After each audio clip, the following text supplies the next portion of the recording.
"No white man may touch me," Nyeli Ashoka said, and every man in the Blue Lantern saloon went quiet enough to hear the dust scrape under the door. Her voice was not loud. It did not need to be. It crossed the room like a cold blade laid flat on a table, sharp enough to warn, clean enough not to wound. The hand around her wrist belonged to Tom Bell, a cattle drover with cheap whiskey on his breath and too much crowd behind him. He had reached for her as if the color of her skin had made her public property, as if an Apache woman standing alone in Mercy Crossing had no shadow of her own. Nyeli did not pull away. She simply stood there in her dark doeskin dress, a silver bracelet tight around her left wrist, her black hair falling straight as rainwater down her back. Her eyes stayed on Bell's hand. Not his face. His hand. That was what made the room uneasy. Men like Bell understood fear. They understood begging. They did not understand a woman who could look at their fingers like they were already gone from her story.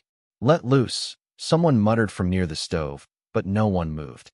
Outside, the Arizona sun burned white against the street, and heat shimmered over the hitching posts. Inside, sweat, tobacco smoke, horse leather, and stale beer hung low under the rafters. Bell gave a crooked grin, the kind a man wears when he thinks a room is on his side. "Ain't nobody hurting you, girl," he said. "Just asking you to smile." Nyeli's other hand drifted toward the small knife at her belt, slow enough for all of them to see, steady enough to make them swallow. Then the saloon doors opened, and Elias Whitaker stepped in with fire scars hidden under worn leather gloves and a face that looked carved by wind instead of kindness. He was 34, maybe older if a man counted grief in years. His hat brim shadowed his eyes. His boots carried trail dust. He took in the room once, the way a rancher counts cattle before a storm, and stopped on Bell's hand. Elias did not draw his gun. He did not raise his voice. He lifted a tin cup from the nearest table, filled with water gone warm from sitting too long, and threw it clean across Bell's face. The room blinked. Bell let go. Water ran down his nose, dripping from his mustache onto his vest. For one long second, nobody breathed. Elias set the empty cup back on the table as if nothing important had happened. "She said no," he said. 2 words. Plain as fence wire. Bell looked ready to make trouble, but something in Elias's stillness made him think better of it. Not fear exactly. Recognition. Some men carry a gun like a threat. Elias carried silence like a grave. Nyeli stepped back, rubbing the place where Bell's fingers had been, though she tried not to show it. Elias saw the movement and looked away, giving her that small mercy. He walked to the bar, placed 1 coin on the wood, and said, "Water." The barkeep hesitated, then filled a clean glass. Elias did not hand it to Nyeli. He pushed it across the bar until it stopped a foot from her hand, then backed away. Far enough to leave the choice with her. Close enough to show the room he was not ashamed of it. Nyeli stared at the glass. The surface trembled from the floorboards under men shifting their weight. She did not drink. Her gaze moved to Elias, cold and searching, as if kindness itself were a trap she had seen before wearing a different coat.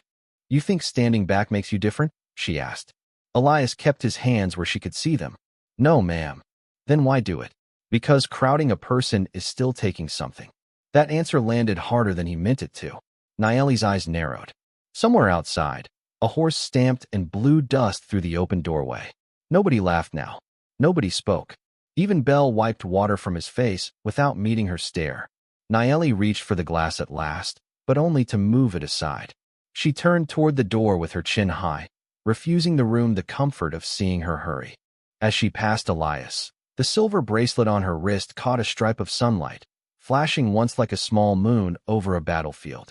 In the far corner, half hidden beneath a black hat, Marshal Silas Crow watched that flash with eyes too calm for an honest man. Nyeli stepped into the burning street, leaving the water untouched behind her. Elias followed only with his eyes. And by the time the saloon doors swung shut, the bracelet on her wrist had already become the most dangerous thing in Mercy Crossing. Mercy Crossing had been named by men who had forgotten what mercy cost. By noon, the town lay under a hard Arizona sun, its false front buildings bleached pale, its boardwalks warped, its windows filmed with dust. A church bell hung silent at the end of the street, and beside it a notice board carried old auction papers, water rules, and warnings about Apache movement near the creek. Folks read scripture on Sunday in that town, then locked their wells on Monday if the wrong kind of hands came near the rope. Nyeli Ashoka walked alone past the livery, past the feed store, past two women who stopped talking as soon as her shadow crossed their aprons. She kept her eyes forward, not down, never down. Her mother had taught her that. A lowered gaze fed hungry people the wrong thing. The silver bracelet on her wrist felt warm from the sun, and every few steps her thumb brushed its edge, a habit so old she no longer noticed it. It had belonged to her mother before fever made the old woman small in her blankets, before medicine became more precious than flour, before Nyeli had ridden 12 miles into a town that did not want her there. The apothecary sat between the barber and the undertaker, which always seemed to Nyeli like a poor arrangement for hope. Inside, glass bottles lined the shelves in green and brown rows. Dried herbs hung from the rafters. The place smelled of camphor, alcohol, and old paper. Mr. Harlan, the apothecary, looked up from his ledger and shut it before she spoke. "I need fever powder," Nyeli said. Her English was careful, each word placed like a stone across a river. "And quinine, if you have it." Harlan glanced toward the window, where two men had already slowed to watch. "We are short." Nyeli looked at the shelves behind him. "You have 6 bottles. Those are promised. To sick people? To paying people." She reached into the small beaded pouch at her waist and placed coins on the counter. They rang clear against the wood. "Enough. More than enough." Harlan did not touch them. "I cannot sell to you." The words did not surprise her. That made them worse. "My mother is sick. Plenty of mothers are sick." His mouth tightened. "Take your coins back." A child in the corner, no more than 7, watched with wide eyes while his own mother pulled him closer by the shoulder. Nyeli gathered the coins slowly, because anger liked speed and she refused to give it legs. She turned to leave, and that was when she saw Elias Whitaker standing outside the window reflection, not inside the shop, not close enough to claim anything, just there beneath the awning with his hat in his hands. He must have heard. She stepped past him without a word. The street shimmered. A wagon creaked by. Somewhere a hammer struck nail after nail, each sound flat and dry. Nyeli made it halfway to the alley before the apothecary door opened again behind her. Elias went in. She stopped, not turning fully, only enough to see through the dusty glass. He spoke to Harlan. "Put money down." "Waited." Harlan argued. Elias did not. He only stood there, still as a fence post in winter, until the apothecary reached up and took one small brown bottle from the shelf, then another folded paper packet from a drawer. Elias came back out with both wrapped in plain cloth. He did not call her name. He did not follow her into the open street. He walked to the back of the building, placed the medicine on an overturned crate near the alley mouth, then stepped away and continued toward the livery as if he had merely set down something that belonged to the dust. Nyeli stared at the bundle. Pride told her to leave it. Love told her pride had never cooled a fever.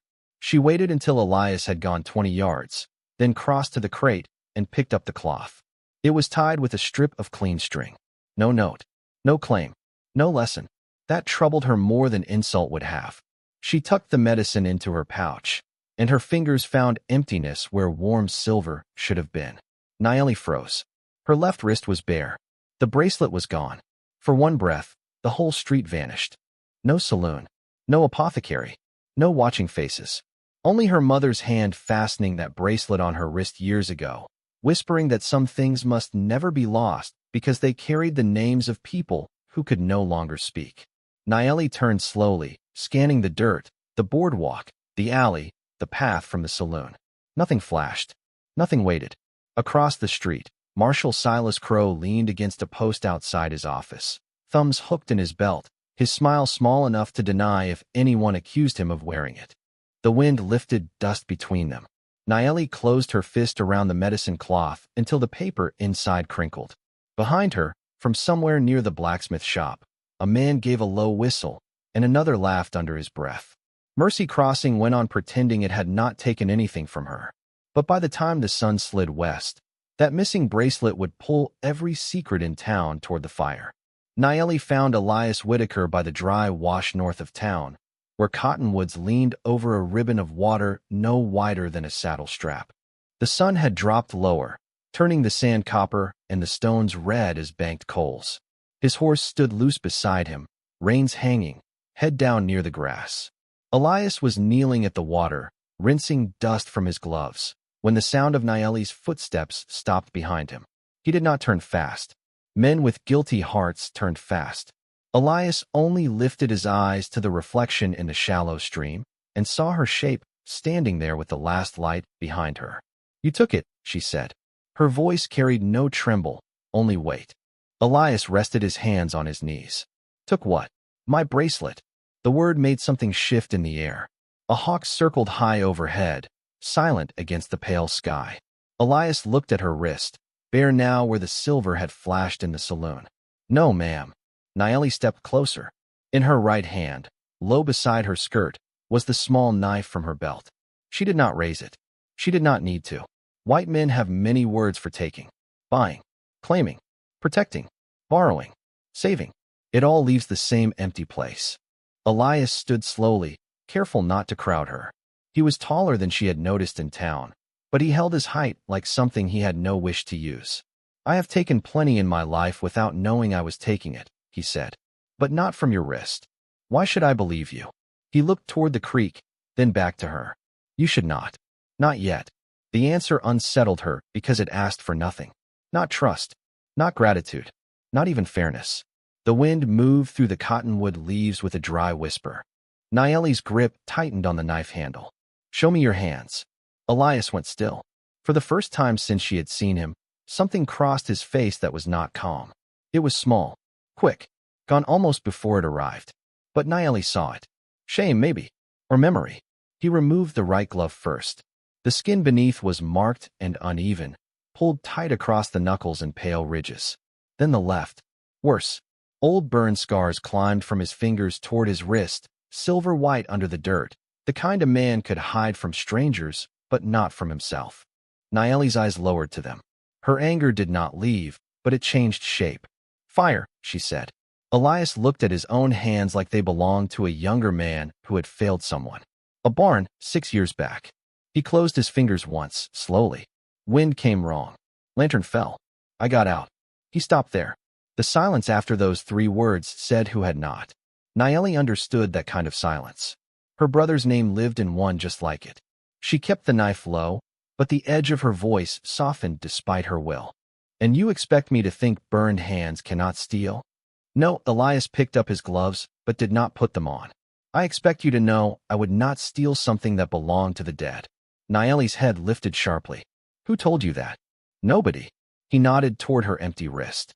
"Living things are worn loose. Things from the dead are touched every few steps, like prayer beads." The word struck too close. She hated him a little for noticing. She hated herself more for being seen. "It was my mother's," she said before she meant to. "She is not dead." Elias lowered his gaze. "Then I hope she stays that way." Nyeli looked away toward Mercy Crossing, a flat line of roofs in the distance, bright in the last heat of day. The medicine packet sat heavy in her pouch. Pride had kept her standing. Her mother's fever had kept her from leaving. "You bought medicine," she said. "For sale. For me. For whoever picked it up. That is a coward's kindness." Elias almost smiled, but the scar tissue made the movement look tired. "Maybe. It keeps a man from asking to be thanked." A thin thread of smoke lifted beyond town. At first, Nyeli thought it was chimney smoke. Then it darkened, bending hard in the wind.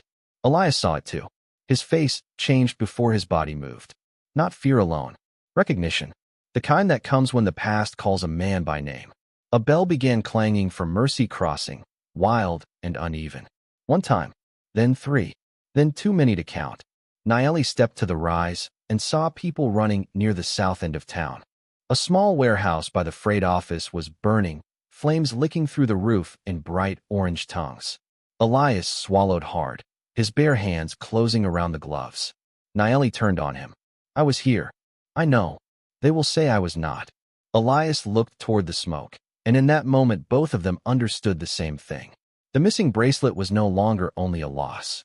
It had become a snare. Down in Mercy Crossing, the bell kept screaming into the dry evening air, and somewhere inside that smoke, a lie was learning how to breathe. The first fire did not roar at first. It whispered. A thin orange seam crawled along the roofline of the freight warehouse, quiet as a fuse, while Mercy Crossing ran toward it with buckets, blankets, and shouting mouths. By the time Nyeli and Elias reached the edge of town, smoke had rolled low over the street and turned the sunset brown. Men formed a line from the public well, passing pails hand to hand, spilling half the water before it reached the flames. Women pulled children back by their shoulders. Horses stamped and tossed their heads near the hitching rails, nervous from the heat and the smell of burning pine. Nyeli stopped beside the blacksmith shop, keeping to the shadow. Elias kept beside her, not close enough to claim her, not far enough to abandon her. That distance had begun to feel like a language neither of them wanted to admit they understood. Marshal Silas Crow stood near the warehouse doors with his coat buttoned wrong and his hat pulled low, giving orders in a voice made larger by the panic around him. Keep that wall wet. Move those crates. Nobody gets near the back. Then he saw Nyeli. The change in his face was small, but the crowd followed it the way dry grass follows a spark. One man pointed. Another said her name like a curse. Within seconds, eyes left the fire and found the Apache woman standing in the smoke. There she is, Martha Bell cried from the boardwalk, one hand pressed against her throat. I saw her near the freight office after she left the saloon. Nyeli's jaw tightened. She had been by the creek. Her horse was still damp at the fetlocks from crossing it. Her boots carried pale sand from the wash, not black ash from the warehouse yard. But truth, in a frightened town, needed more time than accusation did. Crow walked toward her, boots striking the dirt with measured authority. You picked a poor evening to linger, Miss Ashoka. Elias stepped forward before Nyeli could speak. She was north of town with me when that fire started. A rough laugh moved through the crowd. Not loud. Worse than loud. Mean and certain. Crow turned his eyes to Elias. That's so. It is. You expect this town to take your word on it? Elias did not blink. My word is what I have. A white man lying for an Apache woman, someone muttered. Now we have seen everything. Nyeli looked at Elias then, and there was anger in her eyes because his defense helped and wounded at the same time. She had not asked him to stand in front of her. She had spent too many years watching protection become ownership when offered by men who thought gratitude was a rope. Do not speak for me, she said quietly. Elias heard it. So did Crow. The marshal smiled as if she had just given him a gift. Then speak for yourself. Where's that bracelet you wore in the saloon? The question fell too neatly. Elias felt it. Nyeli felt it sharper. Lost, she said. Lost. Crow repeated the word for the crowd, making it sound like guilt dressed in thin cloth. Funny thing to lose, with a fire starting right after. A bell clanged again above the noise. A section of roof sagged inward, sending sparks up into the smoke. Nobody was hurt, but the town gasped as if the building itself had cried out. Elias turned from Crow and studied the warehouse yard. He was looking at wind, at footprints, at the way the fire had climbed from the back corner, not the front. Old fear moved under his ribs, but work gave fear a job. He walked toward the far side of the building, ignoring Crow's call to stay back. The heat pressed against his face. His burned hands ached inside the gloves. Near a rain barrel, half hidden beneath trampled straw, he saw something caught on a nail in the low fence. A torn strip of blue cloth. Fine weave. Not feed sack. Not work shirt. Marshal blue. Elias picked it up with 2 fingers. The cloth smelled faintly of coal oil. He turned, and Crow was already watching him from across the smoke. Too still. Too aware. Nyeli saw the strip in Elias's hand and understood that the fire was not a warning from chance. It was a message written by someone careful.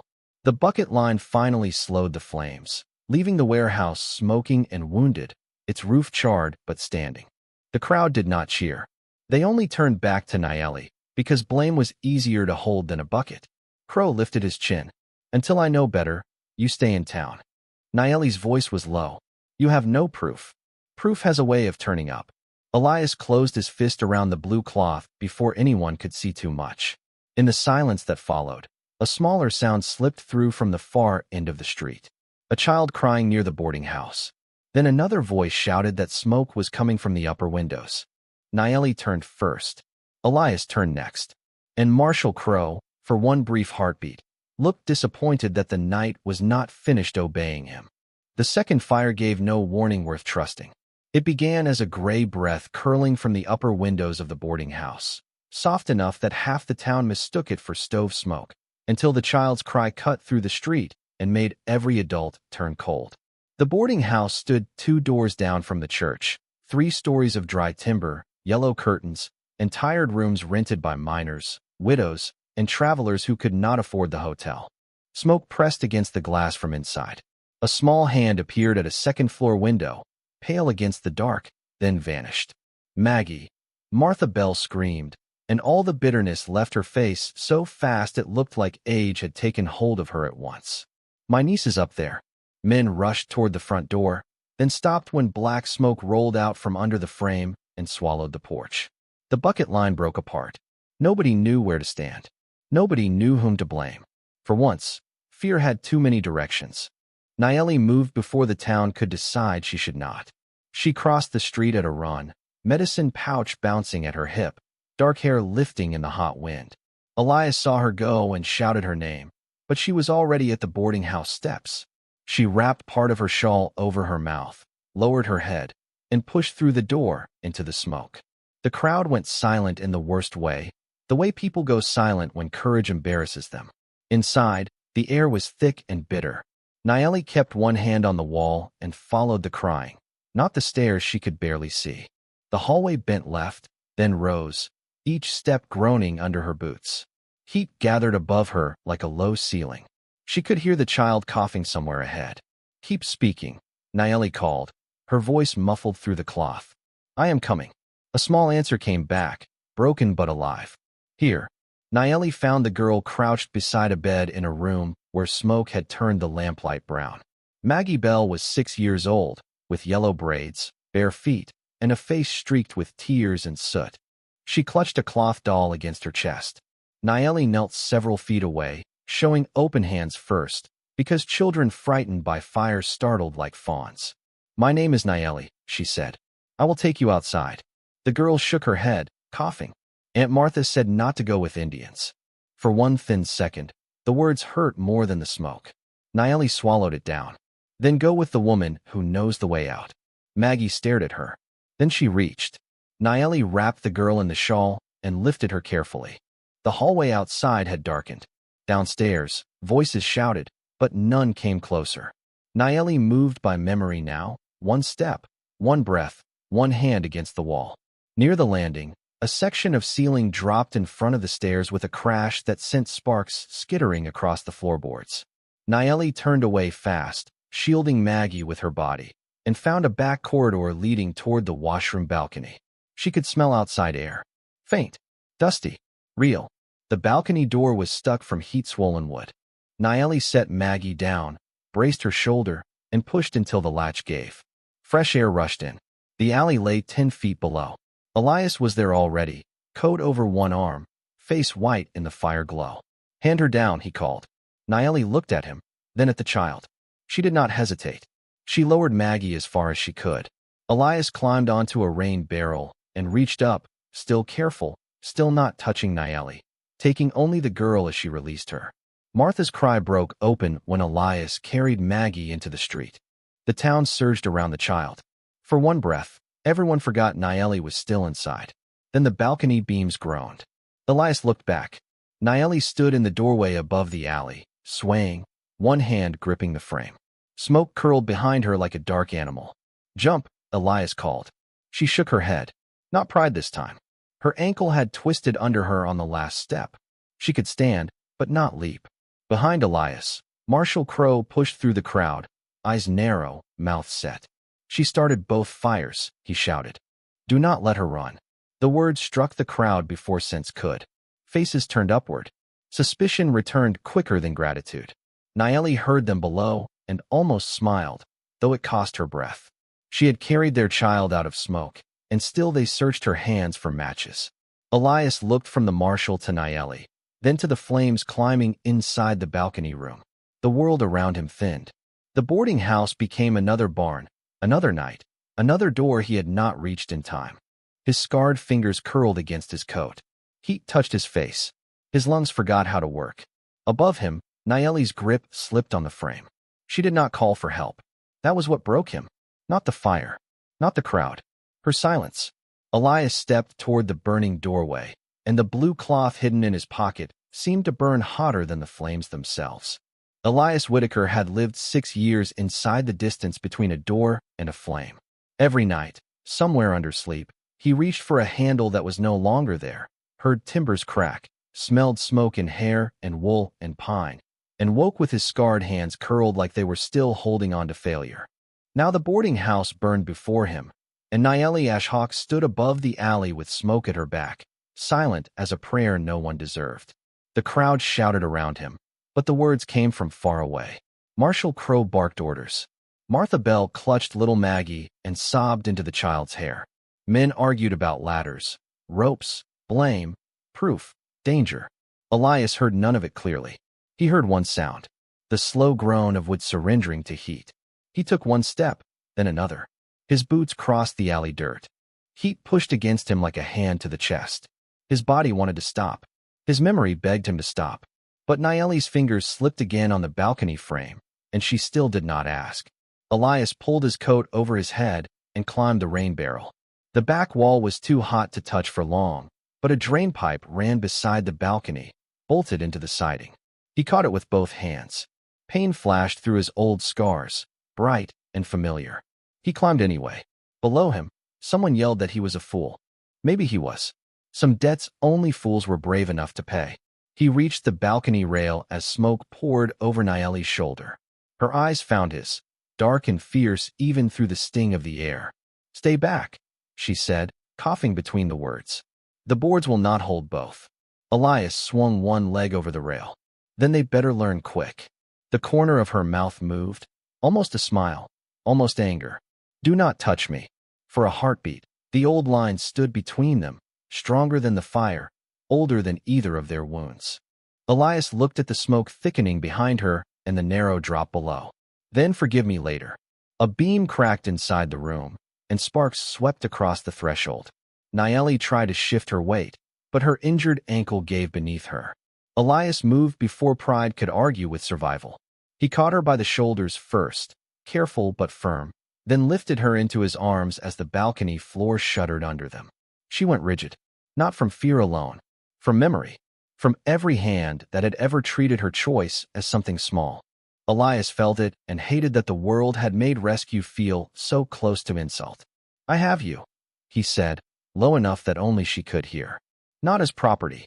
Her eyes closed once. Smoke darkened the air around them. "As what?" she whispered. Elias tightened his grip, turning his body to shield her from the heat. "As somebody who gets to see morning." The words changed something. Not trust. Not yet. But enough. Nyeli stopped fighting his hold. Below, the crowd had gone still. Elias could not climb down the pipe with her in his arms. The balcony rail was failing, and the room behind them had become a wall of orange light. He looked to the left and saw the narrow roof of the washroom shed, 5 feet away and 4 feet lower, slanting toward the alley. Too far for comfort. Close enough for a man with no better road. "Hold to my neck," he said. Nyeli's hand hesitated, then closed at the back of his collar. Elias stepped onto the rail and jumped. They landed hard on the shed roof, shingles tearing loose beneath his boots. He turned so his shoulder took the slide, keeping Nyeli above the rough wood as they slid down the slope and dropped into a stack of grain sacks behind the washroom. Dust burst around them. The crowd rushed forward, then stopped when Elias rose with Nyeli still in his arms and walked out of the alley's smoke into the open street. Firelight covered his face. His coat was singed. His gloves were torn. Nyeli's head rested against his shoulder, her eyes open, watching the town that had been ready to condemn her and the man who had crossed the one boundary she had sworn would never be crossed. At the far end of the street, shapes appeared beyond the smoke. Riders. Many of them. Apache horsemen, lined along the ridge road in the last blue of evening, their silhouettes still as carved stone. No one spoke. Even Marshal Crow went quiet. Elias carried Nyeli to the water trough and set her down with care, stepping back the instant her feet touched earth. She swayed but remained standing. Her hand still held a torn piece of his collar. She looked at it, then at him. Between them lay smoke, pain, old hatred, and something neither one of them was ready to name. Then the lead Apache rider dismounted at the edge of town, and Mercy Crossing remembered how small it was. The lead Apache rider stepped down from his horse with the slow care of a man who did not need haste to be feared. His hair was streaked with gray, braided close, and a narrow band of red cloth crossed his brow. Behind him, more riders waited in a line along the ridge road, not shouting, not reaching for weapons, only watching. That silence pressed harder on Mercy Crossing than any war cry could have. Nyeli stood beside the water trough with smoke in her hair and Elias's torn collar still caught in her hand. Her ankle pained her, but she did not lean on anyone. The Apache leader's eyes moved over her face, her singed shawl, the ash on her dress, then stopped on Elias. For a moment, the whole street held its breath. Nyeli, the man said in Apache. His voice carried grief first, then anger. Who touched you? The words were not understood by most of the town, but their meaning lived plainly in his face. Elias stepped back another pace, hands open at his sides. He had carried her through fire, and now he stood ready to pay for the way the truth looked from a distance. Nyeli answered in the same language, calm but strained. The leader's jaw hardened. He looked at Elias again, then at the people of Mercy Crossing, then at Marshal Crow, who had found his voice at last. This woman is under suspicion for setting 2 fires, Crow declared, loud enough for both communities to hear even if not all understood. And that man interfered with lawful questioning. The Apache leader turned slowly toward him. Crow did not move, but his smile had thinned. Elias felt the blue cloth in his pocket, damp now from sweat and smoke. He could reveal it, but one torn strip was not enough to carry a whole lie into daylight. Not yet. Martha Bell stood near the church steps with Maggie wrapped in a blanket against her side. The child's eyes stayed on Nyeli. Not with fear now. With the confusion adults had planted and courage had begun to pull loose. She saved me, Maggie said, small but clear. Nobody answered her. That was the shame of it. A child had spoken truth, and grown folks let it hang alone. Crow seized the silence. A trick. She went in because she knew where the fire was set. Guilty people try to look noble when they are cornered. Nyeli's eyes cut to him. You speak like a man who prepared his words before the smoke. A murmur moved through the street. Crow's hand rested on his belt, not as a threat, more like a habit he needed others to notice. Careful. Elias stepped between them, not in front of Nyeli this time, but beside her. The difference mattered. She was with me at the creek when the warehouse burned. Crow laughed once. So you keep saying. And when the boarding house burned, she ran toward a child while you stood counting witnesses. The crowd shifted. Some looked down. Some looked away. The Apache leader watched Elias, measuring not his words, but where he stood while saying them. Then Nyeli swayed slightly. Elias moved by instinct, half a step toward her, then stopped himself before touching her. Nyeli noticed. So did the leader. So did Crow, and that seemed to bother him more than anything. Search her, Crow said suddenly. Search her pouch, her dress, her saddle. Find what she used. The Apache riders stiffened. Townsmen stiffened back. The air became a rope pulled from both ends.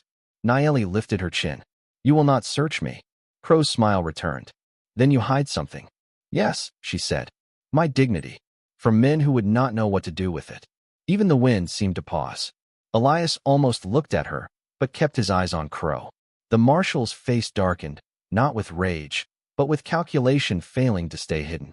From the boarding house ruins, one of the bucket men called out that the back stairs smelled of coal oil. Another man said there were no lamp stores back there. Crow turned too quickly. Elias saw it. Nyeli saw it. Her gaze dropped to his coat, to a faint dark shine along one cuff, barely visible beneath ash. Her nostrils flared. Coal oil, she said softly.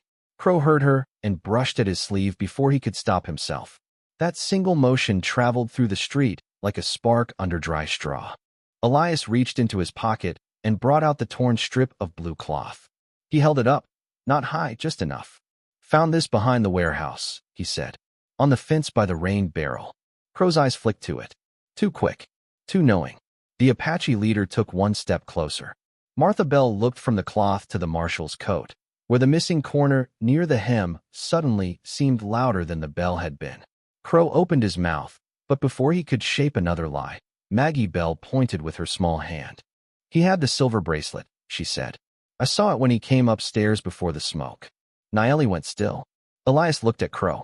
The Apache riders did not move. The town did not breathe. And for the first time that night, Marshal Silas Crow stood in the center of Mercy Crossing with nowhere left for his shadow to hide. Crow did not reach for his gun. Men like him survived by making other hands move first. He only lifted both palms slowly, wearing insult like innocence, and gave the town a wounded look. "You are taking the word of a frightened child," he said, "and an Apache woman accused in 2 fires." Maggie Bell shrank against her aunt, but her fingers stayed raised. Martha held her tighter, and for the first time that night, the sharpness in Martha's face turned toward the marshal instead of Nyeli. "My niece knows what she saw," Martha said. The words came out thin, but they stood. Crow's eyes moved to her. A warning passed between them, old and familiar, the kind men in office used on people who depended on them for safety. Martha looked down, then back up. "She knows," she repeated. That was when Nyeli stepped forward. The Apache leader started to stop her, but she lifted one hand without looking back, and he obeyed the gesture because it belonged to someone who had earned the right to speak for herself. Her ankle made each step slow. Smoke clung to her dress. Ash marked one cheek. She looked neither rescued nor ruined. She looked present. That frightened Crow more than anger would have.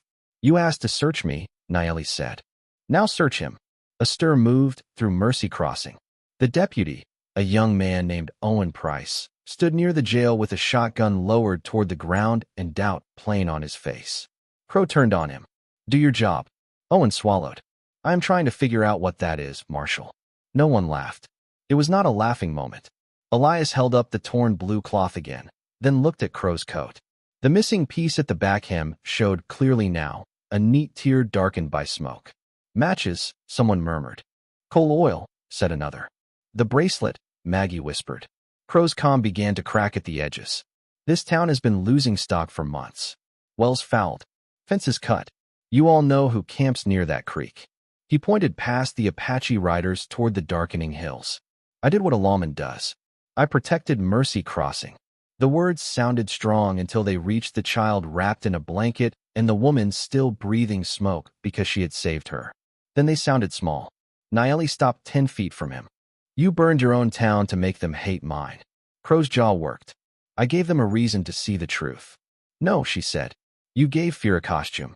Silence fell deep. Even the last fire crackled quieter in the boarding house ruins. Owen Price stepped forward at last. "Marshal, empty your pockets." Crow looked at him as if the boy had grown horns. "You forgot who gave you that badge." Owen's hand trembled, but his feet held. "I remember who it is supposed to serve." That was enough. 2 townsmen moved behind Crow, not rough, not eager, only steady. Crow looked around for the crowd he had built all evening, but crowds are faithless things when truth walks through them carrying smoke. He reached into his coat with 2 fingers and brought out a small object wrapped in a square of cloth. Silver caught the firelight. Nyeli's bracelet lay in his palm, blackened at one edge, its engraved hawk dark with soot. No one spoke. There are moments when justice arrives too quietly for guilty men to hear it until it is already standing beside them. Nyeli did not snatch the bracelet back. She held out her hand, and Owen Price took it from Crow and placed it in her palm with a gentleness that looked like apology. She closed her fingers around it, then lifted it to her face. The smell was there. Coal oil. Smoke. And beneath both, faintly, the cedar her mother used to keep in the storage chest back home. Her eyes shone, but no tear fell. Crow tried one last time. "She bewitched you all." Elias stepped beside Nyeli, still leaving space between them. "No," he said. "She saved a child in a town that would not sell her medicine." Martha Bell lowered her head as if the sentence had found her personally. Harlan, the apothecary, stood in his doorway and could not meet anyone's eyes. The Apache leader watched Nyeli, waiting for her to turn this into vengeance if she chose. She did not. She faced both peoples, her voice worn from smoke but clear. "He touched me because fire does not ask permission." Her hand lifted, not to Elias's shoulder, not to his chest, but to his scarred hand hanging at his side. Elias went still. She did not take it yet. She only hovered close enough for everyone to understand the choice was hers. "This hand shook," she said. "Not because of me. Because of what the fire took from him before. And still, it carried me out." Then she placed her palm over his burned knuckles. The street seemed to exhale. Elias looked down at their hands, and something old in him loosened without making a sound. Nyeli turned to Crow. You wanted a town to see an Apache woman as the fire. She lifted their joined hands slightly. Now let them see who walked into it. Owen Price took the marshal's badge from Crow's coat. No shot was fired. No horse charged. No warrior raised a blade. Mercy Crossing simply stepped away from the man who had taught it whom to fear, and in that empty space, Crow finally looked smaller than the lies he had made. Morning came softly to Mercy Crossing, as if the sun itself did not want to wake the town too fast after what shame had shown it. Smoke still lifted in thin gray threads from the boarding house roof, and the freight warehouse sat blackened at one corner, but no bell rang now. No crowd shouted. No one pointed. The silence after fear is different from peace. It has work inside it. Marshal Silas Crow spent that morning behind the bars he had once walked past with polished boots and easy judgment, while young Owen Price wore the badge like it had grown heavier overnight. He did not stand taller because of it. That was why some folks trusted him a little. Harlan, the apothecary, opened his shop before breakfast and placed 2 bottles of fever medicine on the front counter with Nyeli's coins beside them. When she came through town with the Apache leader at her side, Harlan stepped out, holding his hat in both hands. "For your mother," he said. His voice barely crossed the street. Nyeli looked at the bottles, then at the coins. She took the medicine. She left the money. That was all the forgiveness he was given, and it was more than he had earned. Martha Bell brought Maggie to the boardwalk wrapped in a clean shawl. The little girl carried the same cloth doll, now washed and dried by the stove. Martha's eyes were red, but her back was straight. "Miss Ashoka," she said, and the title sounded strange in her mouth because respect was new there. Nyeli stopped. Maggie stepped forward before her aunt could say more and held out a small blue ribbon from the doll's dress. "For helping me," she said. Nyeli knelt carefully, keeping weight off her ankle, and accepted it like it was silver. "Grow kind," she told the child. "It will make you braver than most grown people." Maggie nodded with the seriousness only children can carry without pretending. By noon, the Apache riders had turned toward the hills, moving slow enough not to look chased, proud enough not to look invited. The people of Mercy Crossing watched them go, and some lowered their eyes. Not all. A town does not heal in one morning. But a first crack had opened in the stone, and light is patient when it finds a crack. Elias Whitaker did not join the watching line. He had gone back to his small ranch 2 miles west, where mesquite trees leaned over a dry fence and cattle moved like brown shadows beyond the wash. His coat hung over the porch rail, singed along one sleeve. He sat on the step with his gloves beside him and his scarred hands open to the sun. For the first time in 6 years, the smell of smoke did not send him inside. It still hurt, but pain, he had learned, could sit beside a man without owning the whole porch. Late in the afternoon, hoofbeats came up the lane. Elias knew the sound was not hurried. He did not stand until Nyeli rode into view on a small paint horse, one hand resting near the medicine pouch, the other holding the reins. She had braided her hair, and the silver bracelet was back on her wrist, cleaned but still dark at one edge where the fire had kissed it. She stopped near the fence. For a while, neither spoke. The wind did the old talking, moving dust through the grass, brushing the burned sleeve of his coat. Nyeli dismounted slowly and walked to the porch rail. She took the blue ribbon Maggie had given her and tied it through one of the bracelet's small openings, then fastened the bracelet around the top button of Elias's singed coat. Elias watched, quiet. "That belongs to your mother," he said. "It still does. Then why leave it here?" Nyeli looked toward the far hills, where her people had already vanished into the heat shimmer. Because memory can stand in more than one place. He did not know what to do with that, so he did nothing. That was often the wisest thing he knew. After a moment, she held out his torn collar piece, folded clean. "You lost this because of me. Elias took it. I lost worse before you. And you still walked in." He looked at the scars on his hands. "I was tired of letting fire be the last thing I remembered." Nyeli stepped closer, leaving only a small space between them. This time no crowd watched. No marshal measured. No law or custom stood with a raised finger. She reached down and placed her hand over his, not to prove anything to a town, not to answer a debt, but because choice is strongest when no one demands it. Elias did not close his fingers around hers. He let her hand rest there, free to leave. She noticed. Her expression softened in a way that did not weaken her. "You do not owe me anything," he said. I know, she answered. The words held more than thanks and less than a promise. That made them honest. When she rode away, the bracelet remained on his coat, bright under the blue ribbon, catching the last gold of evening. Elias stood at the fence until the dust from her horse faded into the road. Mercy Crossing would tell the story many ways in years to come. Some would make it bigger. Some would make themselves better in the telling. But the truth stayed simple. A woman taught never to trust a white man's hands had chosen, once, to rest her own upon a burned one. A town that wanted blame had been forced to look at courage. And out there, where the wind crosses dry land without asking permission, justice did not need a gun. It only needed one person brave enough to step through fire, and another brave enough to see the hand that carried